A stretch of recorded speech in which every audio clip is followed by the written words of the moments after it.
it's not that science is bad, of course. It's that how science has been penetrated and compromised, that's what's bad.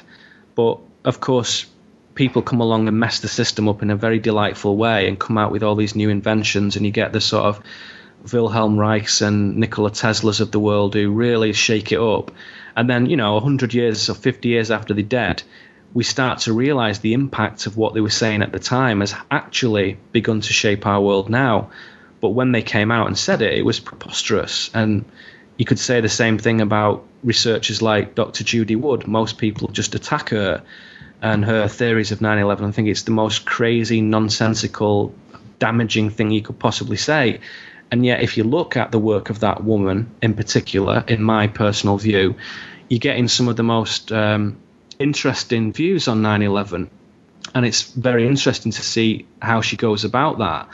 And her approach is so very rigorous, so meticulous, with this perfect blend of scientific prowess and common sense, that she brings to our attention the fact that potentially some sort of advanced energy device, a directed energy weapon, means that there is free energy devices in existence, and they were active and in use on 9/11. And anyone who just denies that and thinks, well, what nonsense, what preposterous nonsense, let's debunk her immediately. Right. They're missing something, because maybe she has found something important, and they fail in their ignorance. They fail in themselves, and they fail their own spirit, because we should always take a look at it. And we don't have any investment in it, then we have nothing to lose. It's only when you have emotional investment that you have something to lose. And if only more scientists were like her, then the mainstream edifice would be so much stronger and well respected.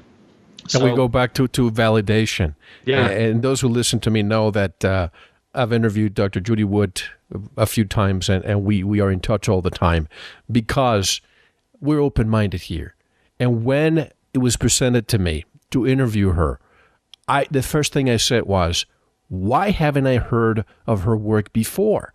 Because her work is impeccable. If anybody hasn't read her book, I highly recommend it.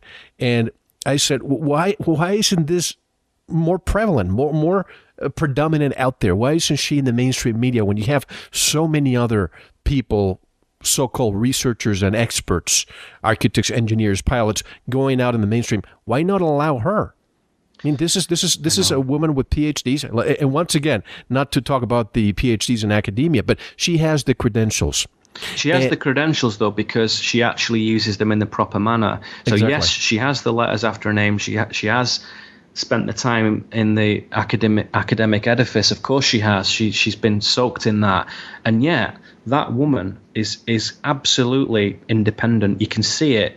Everything she does, the way she looks, the way she sits, the way she talks, the way she, her mannerisms, everything. She's just a completely fiercely autonomous force. She's a nightmare for the control system, Yes. that woman. Yes, and the problem is when people out there start ridiculing her, and she said it best. Well, actually, it's Lenin who said it best.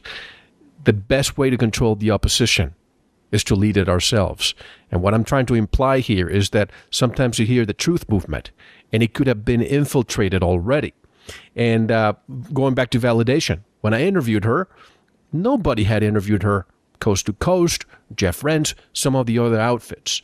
And luckily, with her book and with her tenacity and bravery, she's out there. Even Governor Jesse Ventura talked about her at another show, and he was attacked viciously because he read the book and said, people, you have to listen to what she has to say, because you will know that before we know who did it, we need to know what happened that day. And that's exactly what she does. Well, that's the key. And anyone, in my view, who denies her research without taking a close look at it is either stupid or they're on the payroll. And that's a bold thing to say, and I wouldn't usually bother to say something like that, but I feel quite strongly about that. And I've seen her interviewed countless times. I've gone over her research, at some length, to say the least. I have seen numerous attempts to debunk this woman, and they fail. And they fail because she is not dealing with anything other than what is there right in front of our eyes. And she's pretty on top of that ethos. She understands that that's the key to getting more people to look at what she's doing. And as you say, she definitely exposes the treachery and duplicity of some very influential factions in the 9/11 truth movement. And they just totally dismiss her work. And you cannot dismiss Judy Wood's work without being, as I said, either just plain bloody ignorant or completely compromised in some way. So I think it's very important. And she might not have everything right, but she's certainly onto something that's highly relevant and highly worth a look. And it, admittedly, it was a long time after the events of 9/11 that I came to this. And in 2007, David Shaler, a guy who was an ex-MI5 agent, kind of turned whistleblower against some of the secret services in UK, and he was suggesting that the MI6 had a plot to assassinate Gaddafi. And MI5, for those of you who don't know, you could equate it with the FBI a little bit, perhaps. Right. And MI6 you could equate with the CIA, who have a more sort of international remit. And the secret services in England are a very strange, shadowy organisation, as you can imagine, but they do have these public faces. And Shaler was a guy who said they're doing things that are wrong and that are immoral and that are illegal as well. And as soon as he said that, he had all kinds of problems, and they were trying to imprison him and keep him out of the country and all kinds of stuff. And the guy had a tough time. But at the same time, in 2007, he told me that there were no planes used on 9/11, and this was reported in a few newspapers in the UK as he talked to other people on different shows and different forums and events and conferences and so on. And this was met with total ridicule, really, as you can imagine.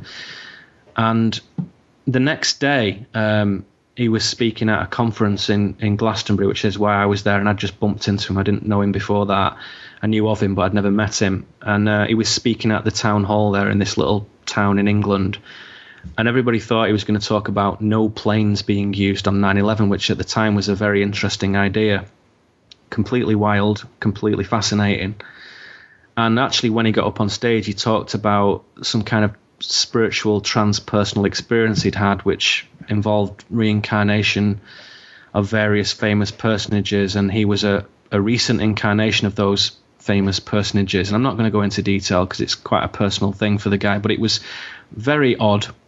And although I enjoyed his talk, because I like that kind of thing, most people were just like, well, hang on a second, what's he on about? Right. This is nothing to do with 9/11, and he's talking about reincarnation and spiritual things. And he'd obviously had some sort of personal revelation that he was kind of spilling out on the stage, and it was a little bit inappropriate and probably not the best thing to do, but it was not completely out of the ballpark, because a lot of people were talking about interesting things at this little symposium that they have down there.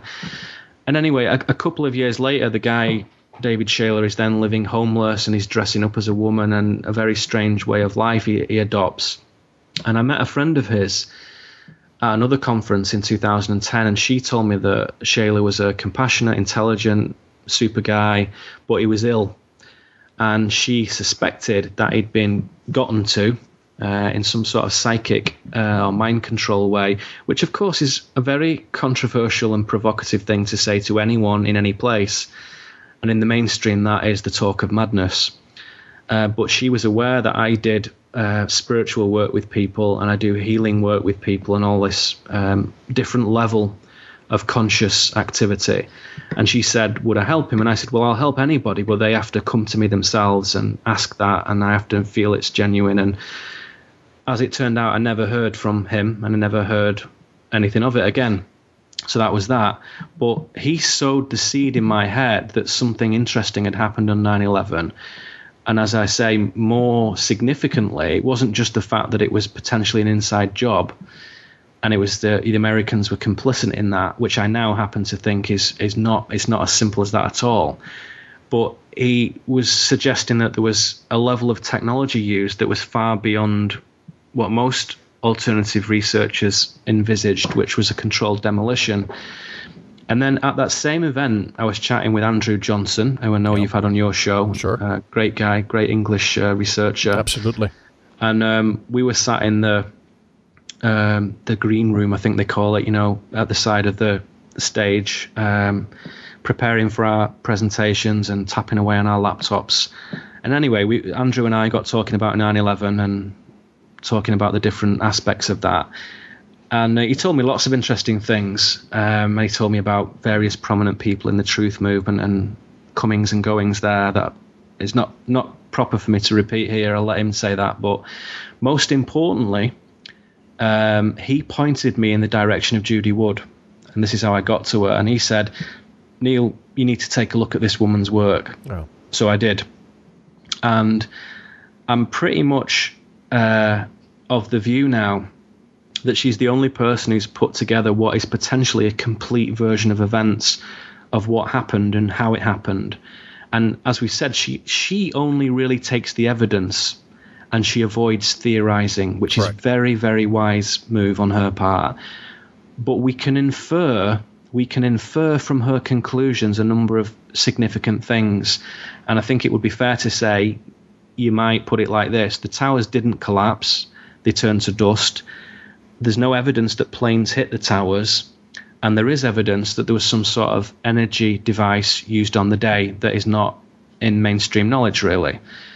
And as I've said previously, her rigorous approach and her wonderful independence as a woman and as a scientist, I just think that there's something interesting to look at there.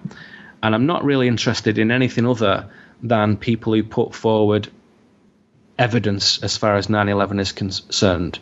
Theories are a bit difficult to get your hands on in that particular sphere of research, but actually someone who puts forward information in an unbiased way, I have found difficult to find up to now. I've not come across that very often. She's the first person who's done that, and I just get the feeling that she's onto something very significant.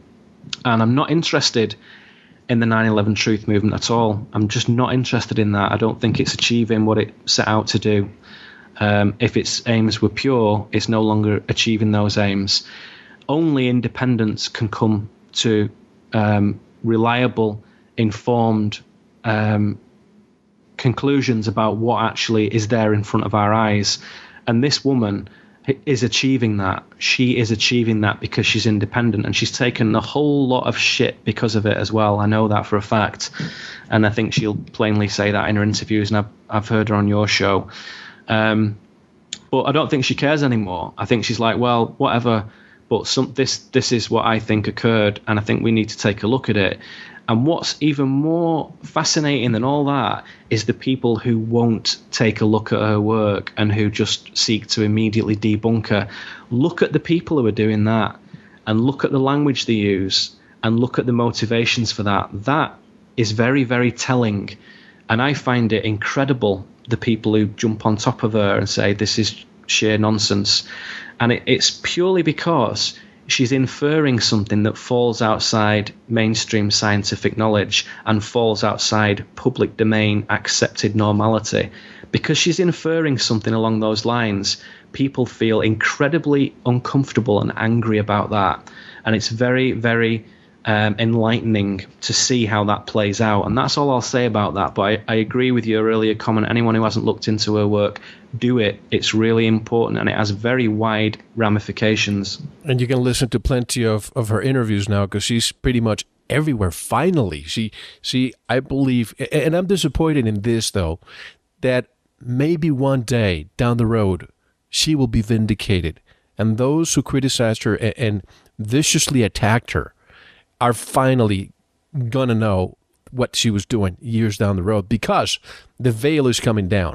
And if anybody's listening right now, after you listen to the show, feel free to go back to November of 2001, 2009. I did my first show with her, and my mouth was just dropped. Basically, I was one of those people who was repeating the truth movement. Whatever they were saying, I was repeating, because that's what I keep hearing everywhere. So when I was presented with a totally different piece of evidence, I said that this cannot be true. I mean, this is completely nonsense. But then as I started listening to her evidence and her background and how she came to these conclusions, I had no other way but to say, my goodness, I was asleep. And I had to have... It's not that science is bad, of course. It's that how science has been penetrated and compromised, that's what's bad. But, of course, people come along and mess the system up in a very delightful way and come out with all these new inventions, and you get the sort of Wilhelm Reichs and Nikola Tesla.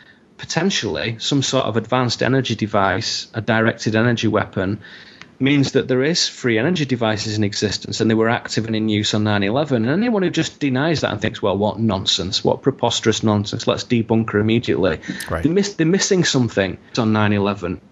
And it's very interesting to see how she goes about that.